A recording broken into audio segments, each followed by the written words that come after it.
अब तुम भी मेरी सखी हो ना, तुम भी मुझे उपहार पहना दो तो।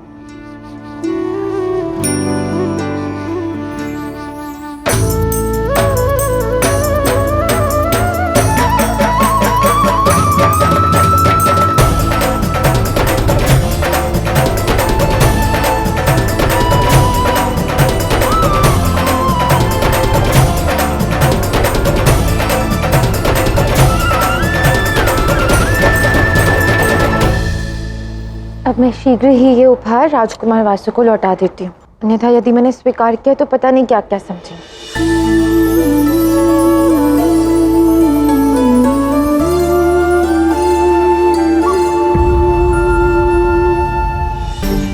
कहीं विलम्ब तो नहीं कर दिया तुमने भार्गवी? तुम कह चुकी हो वासु से कि तुम्हें उसका उपहार अच्छा लगा है। अब कहीं बात बहुत आगे न बढ़ गई हो? यदि वासु भार्गवी के समीप रहा तो भार्गवी श्रीनिवास के समीप नहीं आ पाएगी, और वासु की सहायता करने से यदि मैं उसे श्रीनिवास से दूर रख सकती हूँ तो यही सही। जब भार्गवी के मन में श्रीनिवास के लिए कोई भावना ही नहीं है और ना ही श्रीनिवास के मन में ऐसा कुछ है, तो आप क्यों इस विषय में सोचकर स्वयं को इतना विचलित करती हैं? जाने दीजिए ना। नहीं, मैं कोई असावधानी नहीं बरत सकती। आज मैं श्रीनिवास के लिए कुछ विशेष करूंगी, और मैं चाहती हूँ कि भार्गवी भी ये सब देखे, जिससे यदि उन दोनों के बीच कुछ है भी तो वो समाप्त हो जाए और मेरा मन भी शांत हो जाए।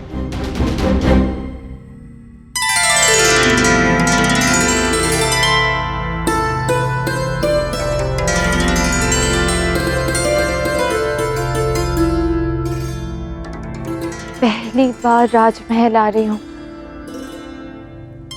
और वो भी राजकुमार वासु का उपहार लौटाने। अब इसे एक और क्षण भी अपने पास रखा तो न जाने वो इसका अर्थ कुछ और ही निकाल बैठेंगे। प्रणाम, मैं ऋषि भृगु की पुत्री भार्गवी हूँ और मुझे राजकुमार वासु से मिलना है। आप जा सकती हैं। बधाई हो राजकुमार, बधाई हो। ऐसा प्रतीत होता है कि आपके ग्रह नक्षत्र आज आपसे बड़े प्रसन्न हैं। क्या तात्पर्य है तुम्हारा? तात्पर्य ये है कि राजा आकाश और ऋषि भृगु दोनों एक साथ हैं। सभागृह में किसी विशेष बात पर चर्चा कर रहे हैं। उत्तम, अति उत्तम। मैं अभी जाकर दोनों से एक साथ मेरे और भार्गवी के विवाह की बात कर कर आता हूं।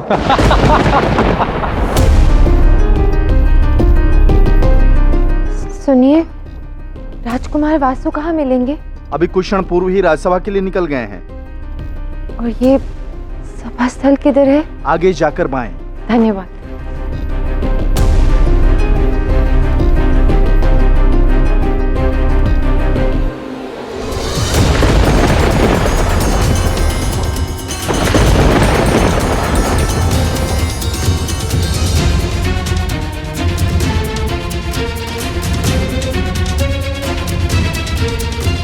किसी भी प्रकार पिताश्री और भृगु को इस संबंध के लिए मनाना ही होगा। मुझे राजकुमार को उनका ये उपहार लौटाकर उनके मन में यदि कोई भी भ्रम है तो उसे दूर करना होगा।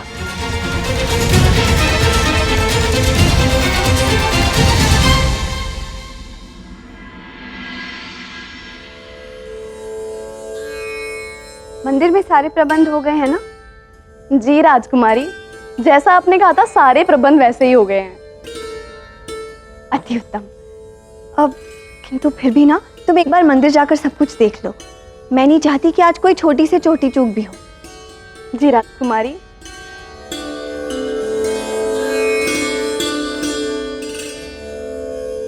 मुझे विश्वास है श्रीनिवास कि आज का दिन हम दोनों के लिए अविस्मरणीय होगा। आशा है कि तुम मंदिर शीघ्र आओगे मुझसे मिलने।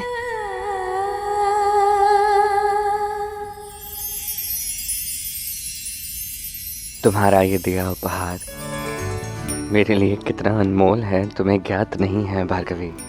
श्रीनिवास के हृदय में सदैव श्री का वास रहा है, सदैव रहेगा। किंतु जब तक तुम्हें ये ज्ञात नहीं हो जाता कि तुम ही मेरी श्री हो, तुम ही मेरी लक्ष्मी हो, तक ये श्रीनिवास तुम्हारा दिया हुआ ये उपहार हृदय से लगा कर रखेगा।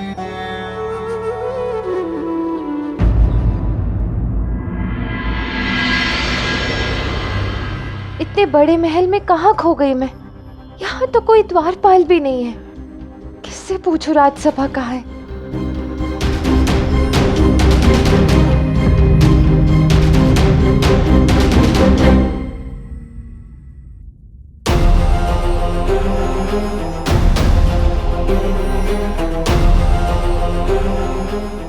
ये सब देखकर श्रीनिवास कितना प्रसन्न होने वाला है मुझसे।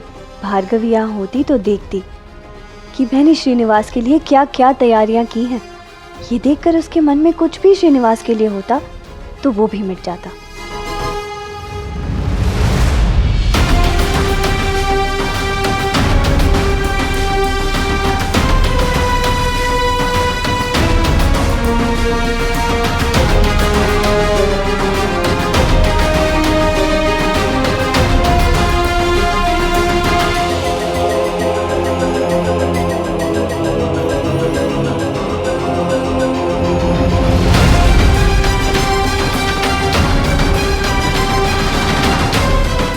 ये अवश्य ही राज परिवार की सदस्य लगती है, किंतु ये है कौन? सावधान, राजकुमारी पद्मावती पधार रही हैं।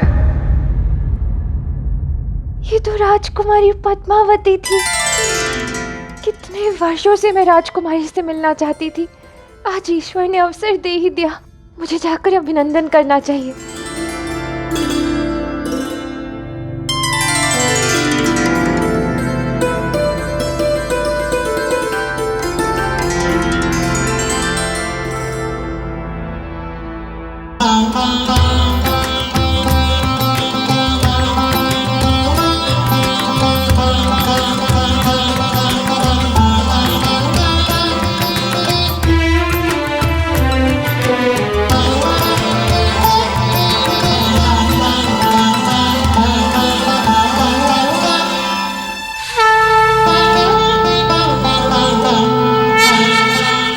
हे महादेव, आप तो जानते ही हैं कि मेरे मन में श्रीनिवास के लिए क्या भावनाएं हैं।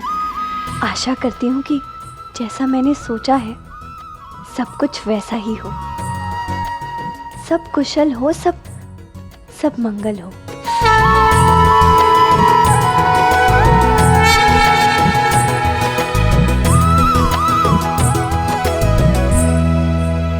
राजकुमारी पद्मावती,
प्रणाम। कौन हो तुम? और तुम्हारे कदम इस मंदिर में ऐसे पड़े हैं जैसे देवी लक्ष्मी के पद चिन्ह हो।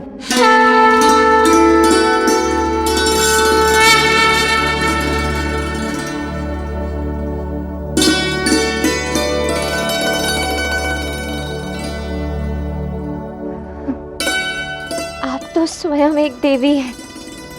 जितना आपके विषय में सुना था उससे कहीं अधिक सुंदर है, गुणवान है, विनम्र है आप। मैं आपसे मिलकर तो धन्य हो गई राजकुमारी। किंतु तुम हो कौन? आज से पहले तो तुम्हें कभी नहीं देखा। मैं ऋषि भृगु की पुत्री भार्गवी।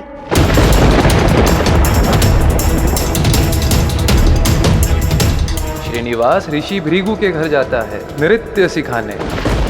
तुमने स्त्रियों वाला इत्र क्यों धारण किया है? क्या है ना कि मैं भार्गवी है ना, उससे भी तो नृत्य सिखाता हूँ, तो उससे लग गए हैं।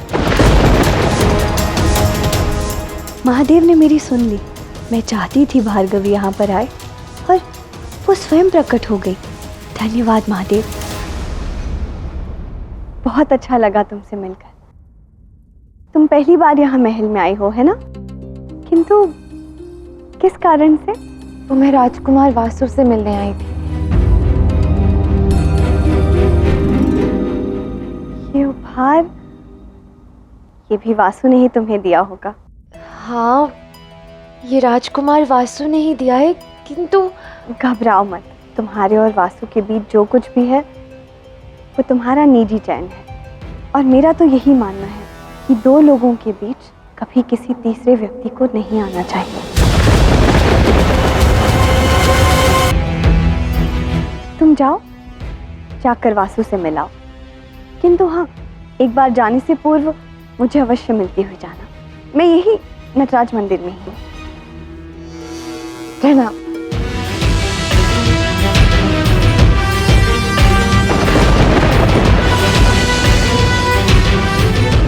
अब बस श्रीनिवास समय पर यहाँ आ जाए, मेरे मन की शंका भी दूर हो जाएगी और भार्गवी को ये भी ज्ञात हो जाएगा कि मेरे और श्रीनिवास के बीच किसी भी तीसरे व्यक्ति के लिए कोई स्थान नहीं है।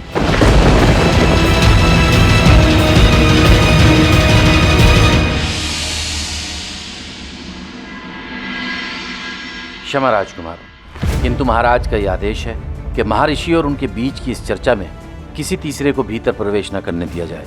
ऐसी कौन सी महत्वपूर्ण बात है जो मैं भी भीतर नहीं जा सकता? पद्मावती के विवाह का समय निकट आता जा रहा है और मैंने उसे वचन दिया था कि मैं उसके विवाह के लिए उस पर किसी प्रकार का कोई दबाव नहीं डालूंगा। जो भी होगा उसकी इच्छा से होगा। ऋषिवर, मेरा मार्गदर्शन करें कि मैं आगे क्या करूं। जिसके विवेक चक्षु पहले से ही खुले हुए, उसे मार्गदर्शन की आवश्यकता नहीं होती। मैं गदगद हो गया ये जानकर कि आपने अपनी पुत्री को वचन दिया है कि उसकी इच्छा के विरुद्ध कुछ नहीं होगा। विवाह एक ऐसा बंधन होता है जिसमें केवल पुरुष की सहमति नहीं, अपितु स्त्री की सहमति और प्रसन्नता अति आवश्यक है। क्योंकि जब स्त्री प्रसन्न होती है तभी श्री प्रसन्न होगी, और तभी घर में सुख, समृद्धि और ऐश्वर्य का आगमन होगा। मुझे लगता है कि आपको राजकुमारी पद्मावती के स्वयंवर की तैयारियां आरंभ करनी चाहिए, और मुझे पूर्ण विश्वास है कि राजकुमारी को उनका मन चाहा वर अवश्य मिलेगा। ईश्वर करे ऐसा ही हो। फिर पद्मावती के विवाह के पश्चात मैं वासु को भी राजा घोषित कर दूंगा।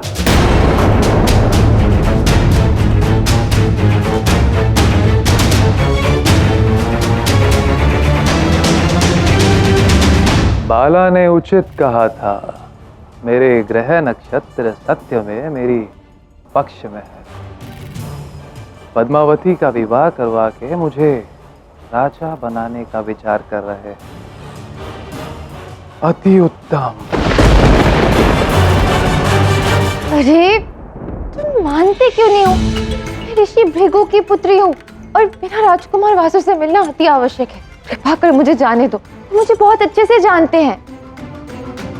हमने तो आज तक आपको देखा नहीं है, तो कैसे विश्वास करें कि जो आप कह रही हैं वो सत्य है? कैसे विश्वास दिलाऊं इन्हें कि मैं राजकुमार को जानती हूँ? ये देखिए, ये राजकुमार वासु ने मुझे दिया है। देखो कितने मूल्यवान रत्न जड़े हैं इस पे। कोई और दे सकता है भला?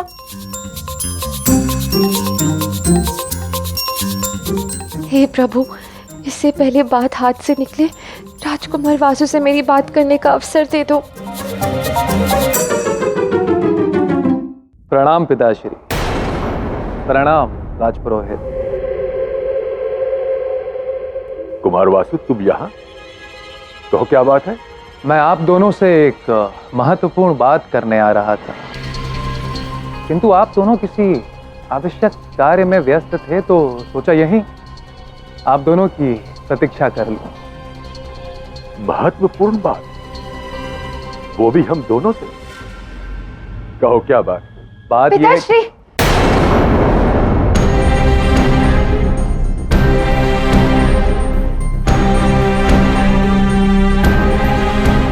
भार्गवी, तुम यहाँ क्या कर रही हो? मैं राजकुमार वासु से मिलने आई थी, किंतु ये रक्षक मान ही नहीं रहे थे कि मैं आपकी पुत्री हूँ या राजकुमार को जानती हूँ।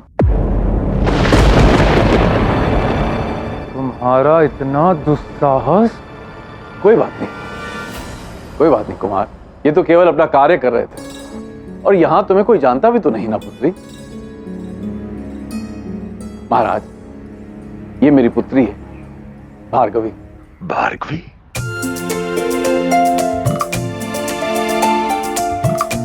सौभाग्यवती भव। भार्गवी, जब तुम्हें पहली बार देखा था ना, तब तुम बहुत छोटी सी थी। उसके बाद आज देख रहा हूं तुम्हें, मन प्रसन्न हो गया। जो यहाँ हो रहा है उसे देखकर तो लगता है मेरे और भार्गवी का विवाह निश्चित ही हो जाएगा। बहुत ही शुभ समय पर आई हो तुम भार्गवी। मैं अभी ही एक विशेष सूचना ही देने वाला था। मैं ये कह रहा था कि राजकुमार, मुझे आपसे ना कुछ वार्ता करनी है। अधिक समय नहीं लूंगी, क्षमा कीजिएगा। अवश्य भार्गवी, तुम महर्षि की सुपुत्री हो और राजभवन की अतिथि हुई। हर दशा में तुम्हारी इच्छा महत्वपूर्ण है। मैं आप दोनों से अनुरोध करना चाहूंगा कि आप मेरा यहीं प्रतीक्षा करें। उचित है।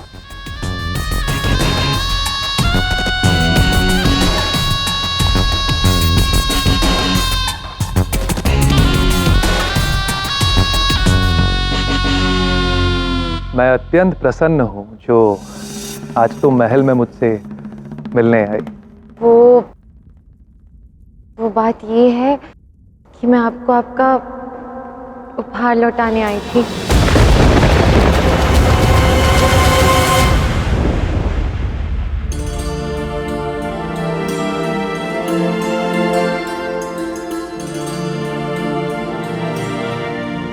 राजकुमारी, श्रीनिवास यहाँ आ रहा है। क्या?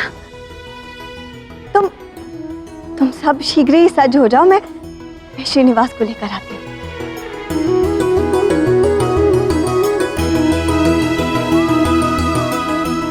राजकुमारी, आप यहाँ? मैं तो आप ही के पास आ रहा था नृत्य सिखाने के लिए। मैं यहाँ इसलिए आई हूँ क्योंकि मेरी एक विनती है।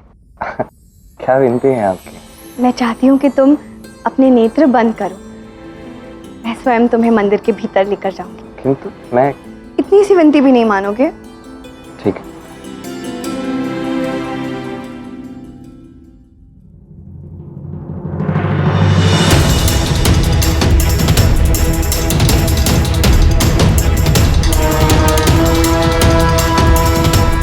अब तुम श्रीनिवास से दूर होने के लिए सज्ज हो जाओ भार्गवी।